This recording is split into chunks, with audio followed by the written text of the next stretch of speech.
Hello friends, আমি আজকে আপনাদের শেয়ার করব বাটার গার্লিক চিকেন। দুর্গাপুজোর তো আর হাতে গোনা কয়েকটা দিন বাকি, তো সেই সময় আমরা কি চাই, টেস্টি কিছু খেতে মন চায়, আবারও রান্নাঘরে কম সময় দিতে ইচ্ছা করে। তো সেই সময় আপনারা কম সময়ে এই টেস্টি চিকেনের রেসিপিটা বানিয়ে নিতে পারেন। এটা স্টার্টার হিসেবে বা মেইন কোর্সের সাইড ডিশ হিসেবে সার্ভ করা যেতে পারে।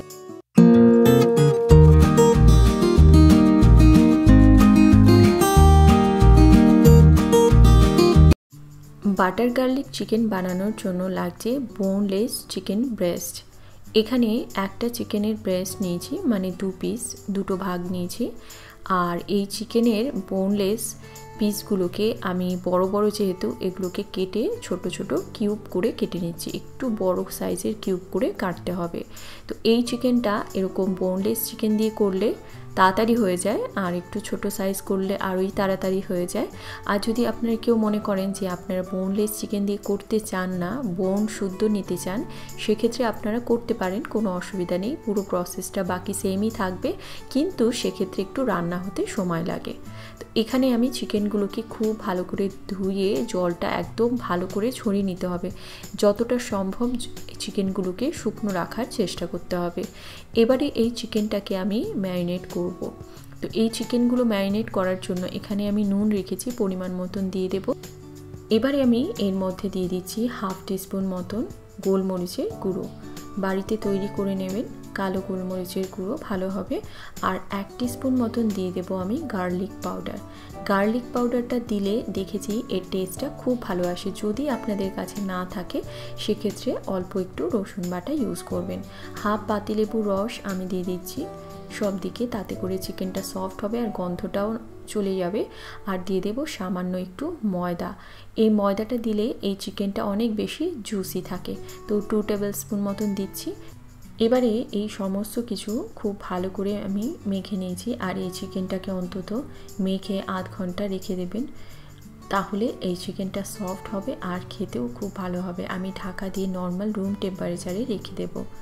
এবারে একটা কড়ার মধ্যে আমি সাদা তেল গরম করে নিচ্ছি। আপনারা চাইলে পুরো রান্নাটা আপনারা বাটার দিয়ে করতে পারেন বা শেষে করতে পারেন। আমি সাদা তেলে এই চিকেনগুলোকে শ্যালো ফ্রাই করে নেব। একদম লো আঁচে করে চিকেনগুলোকে ভাজতে হবে, যেন বেশি লাল না হয়।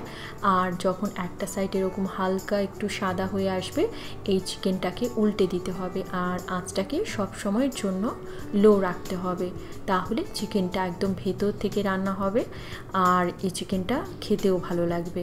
তো এটাকে ভালো করে এরকমভাবে উল্টে দিয়ে আমি এটাকে ঢাকা দিয়ে দেব, যাতে করে চিকেনটা একদম ভালো করে সেদ্ধ হয়ে যায়। তো চিকেনটা আমি 10 মিনিটের জন্য ঢাকা দিয়ে রেখে দেব। এই চিকেনটা লো আঁচে রান্না হয়ে অনেকখানি সফট হয়ে গেছে। তো চিকেনটা প্রায় সেদ্ধ হয়েই গেছে। এবারে এটাকে আরও একবার উল্টে দেব, তারপর এগুলোকে এবারে নামিয়ে নেব।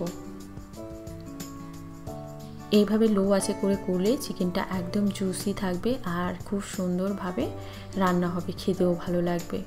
বেশি হাই আঁচে করলে তাহলে কিন্তু চিকেনটা শক্ত হয়ে যাবে, ভালো লাগবে না।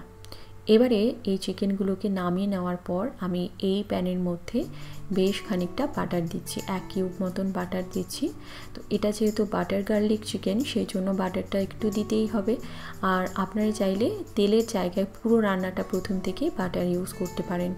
এই বাটারটা গলে যাওয়ার সঙ্গে সঙ্গে এর মধ্যে রসুন কিমা দিয়ে দিতে হবে 1 টেবিল স্পুন, একদম উঁচু করে। যেহেতু বাটার গার্লিক চিকেন, এর মধ্যে গার্লিকের পরিমাণ মানে রসুনের পরিমাণ খুব বেশি যাবে। এবারে এর মধ্যে আমি মিক্স হার্ব দিচ্ছি, অল্প করে গোলমরিচের গুঁড়ো দিচ্ছি, সামান্য চিলি ফ্লেক্স দিচ্ছি, দিয়ে এর মধ্যে খুবই সামান্য একটু নুনের ছেটা দিচ্ছি। যেহেতু বাটার কিন্তু এটা সল্টেড বাটার, সেই জন্য যদি আনসল্টেড বাটার হয় সেক্ষেত্রে হয়তো নুনটা আর একটু লাগতে পারে। এবারে এর মধ্যে 1 টেবিল স্পুন মতন ময়দা দিয়ে এই বাটারের সঙ্গে খুব ভালো করে মিক্স করব। আর আঁচটাকে লো রাখবো, নইলে কিন্তু এই মশলাটা একদম লাল হয়ে পুড়ে যাবে।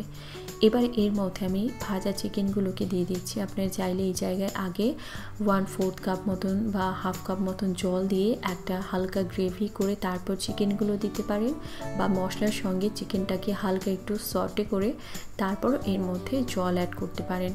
খুবই অল্প করে জল দেব, 1/4 কাপ মতন, যাতে করে এর মধ্যে একটা ময়েশ্চার থাকে আর চিকেনটা অনেক বেশি জুসি হয়। এবারে এই সমস্ত মশলার সঙ্গে এই জলটাকে ভালো করে মিশিয়ে দিচ্ছি। এটাকে মেশানোর পর হালকা একটু ঢাকা দিয়ে লো আঁচে রান্না করব মোটামুটি 5 মিনিটের মতন, যাতে করে এই চিকেনের ভেতরে একদম সমস্ত ফ্লেভার খুব ভালোভাবে ঢুকে যায়। এটা বানানো খুবই ইজি, আপনারা দেখেই বুঝতে পারলেন। শেষে আমি একটু পাতিলেবুর রস আর ধনেপাতা কুচি দিয়ে এটাকে মিক্স করব, তারপর নামিয়ে নেব।